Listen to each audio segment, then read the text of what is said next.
તો આજે છે ને આપણે માર્બલ આર્ટ બનાવીએ છીએ. માર્બલ આર્ટ કરવા માટે છે ને મેં 3 કલરને મિક્સ કર્યા છે, ડાર્ક કલર, ગ્લિટર અને લાઇટ કલર. બરાબર છે.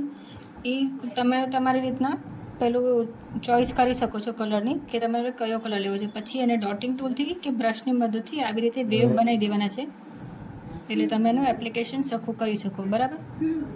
હવે મેં મારા ટીપમાં છે ને બેઝ કોટ લગાવીને 60 સેકન્ડ સોક કરી નાખેલો છે.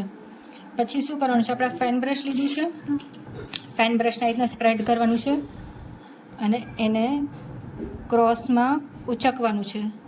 કલર જેલ પોલિશને ઉચકી લીધા પછી એને નેલ ઉપર આવી રીતે ગોઠવવાના છે. બરાબર છે.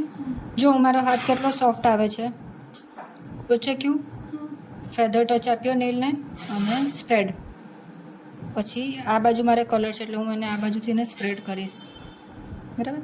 અહીંયા થોડુંક બાકી રહ્યું છે તો આપણે એને રીટચ કરી શકીએ છીએ.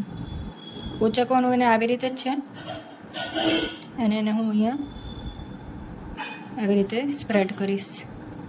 વચ્ચે હું જગ્યા એટલે રાખું છું કે જો તમારે સ્ટીકર લગાવવું હોય, નામ લખવું હોય કે કાંઈ પણ કરવું હોય ને તો તમારું થઈ શકે છે, પણ આપણે એને અત્યારે ફિલઅપ કરી દઈએ છીએ. એટલે આ આપણું થઈ ગયું માર્બલ આર્ટ.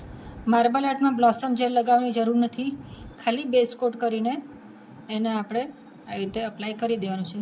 હવે આ થીક લેયર છે એટલે આને આપણે 60 2 ટાઈમ્સ સોક કરશું. 60 second plus 60 second 2 times soak કરશું. ડન. જો મેં છે ને આને 60 સેકન્ડ સોક કરી નાખેલું છે. હવે આપણે એના ઉપર ટોપકોટ કરી દઈએ.